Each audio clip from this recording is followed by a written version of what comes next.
मी अरुण निवृत्ती कोकणे, राहणार सिडको.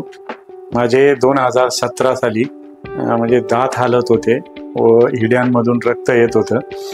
तर मला काही डेंटिस्टचा मी सल्ला घेतल्यानंतर त्यांनी मला दात पूर्णतः काढून टाकण्याचा आणि कवळी बसवण्याचा सल्ला दिला होता. मी सेकंड ओपिनियन म्हणून डॉक्टर तुषार शिरोडे सर यांच्याकडे चेकअप केलं. तर त्यांनी मला फ्लॅप सर्जरी व बोनोग्राफ्टिंगचा पर्याय सुचवला. त्यानंतर मी त्यांच्याकडे येऊन चेकअप केलं आणि फ्लॅप सर्जरी आणि बोनोग्राफ्टिंग ट्रीटमेंट चालू केली.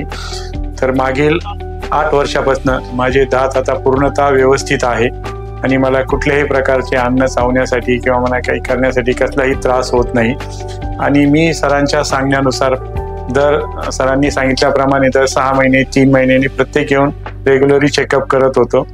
त्यामुळे मी सर्वांना हेच सांगू इच्छितो की कोणाचेही दात हालत असेल, हिड्यांना काही प्रॉब्लेम असेल, कोणाच्या हिड्यांमधून रक्त येत असेल तर त्यांनी रोगतज्ञ तुषार शिरोडे सर यांच्याकडे सल्ला नक्की घ्यावा ही विनंती.